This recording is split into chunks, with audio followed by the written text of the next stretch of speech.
ஒருத்தன் இங்கேருந்து லண்டனுக்கு போனான் போல கப்பலில். அந்த காலத்தில் கப்பலில் 1.5 மாதம்லாம் வந்து பயணம், ரொம்ப நாள் மாதக்கணக்காக பயணம் செய்வாங்கல்ல. இவனுக்கு வந்து படிப்புக்காக என்ன பண்ணியிருக்கிறாங்க, எல்லாத்தையும் விற்று எல்லாம் பண்ணி ஒரு டிக்கெட் எடுத்து கொடுத்துட்டாங்க. இவன் அதை வாங்கிட்டு போகிறான்.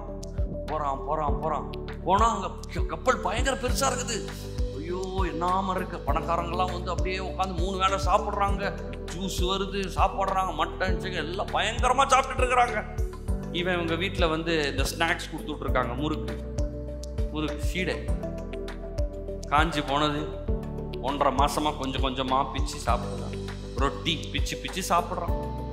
ஏன்னா நம்மளுக்கெல்லாம் காசு இல்லை, நம்மளாம் ஏழை, நம்மளுக்கு என்ன காசு கிடைக்கும் அப்படின்னு சொல்லி இவன் 1.5 மாதம் சாப்பிடாம வெறும் காஞ்சி போனதை சாப்பிட்டு தண்ணி குடித்தா என்ன கிடைக்கும்? ஒன்றும் கிடைக்காது. 1.5 மாதம் வந்து இறங்கின உடனே அங்கே இவனை வரவேற்கும் போது கேட்டேன், என்னப்பா தம்பி இப்படி காஞ்சி போய் வாடி போய் வந்திருக்கேன். ஆமாம் சார், நம்ம என்ன பண்ணுறது, கப்பலில் வந்தேன், நம்ம மற்றவங்க மாதிரி கிடையாதுல்ல, டிக்கெட்டு கொடுத்தாங்க, சாப்பிட முடியல, இந்த காஞ்சி போன ரொட்டியும் சீடையும் சாப்பிட்டு அப்படியே வந்தேன். தம்பி இந்த டிக்கெட்டில் திருப்பி பாருப்பான்னா, திருப்பி பார்த்தா போட்டிருக்குது இதில் உணவும் அடங்கும். இவர் 1.5 மாதம் வந்து என்ன பண்ணிருக்கிறாரு, டிக்கெட்டை நல்லா பத்திரமா மடித்து பாக்கெட்டில் வச்சுட்டு வந்துட்டு இருக்கிறார். எப்படி இருந்திருக்கும்ல.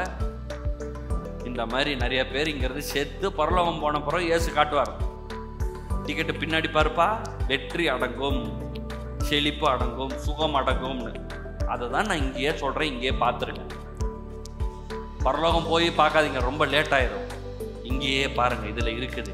கிறிஸ்துவிற்குள்ளாக உங்களுக்கு சுகம் இருக்கிறது, கிறிஸ்துவுக்குள்ளே செழிப்பு இருக்கிறது, கிறிஸ்துவுக்குள்ளே ஒரு குறை இல்லாத வாழ்க்கை இருக்கிறது, கிறிஸ்துவுக்குள்ள நல்ல காலம் இருக்கிறது. இதெல்லாம் நீங்க என்ன பண்ணுங்க, ஏற்றுக்கொள்ளுங்கள். இங்க திரும்ப திரும்ப வரும்போது கிறிஸ்துவின் மூலமா என்ன கிடைத்திருக்குதுன்றதை நீங்கள் அறிந்து கொள்வீர்கள். இதை அறியணும் ஃபர்ஸ்ட்.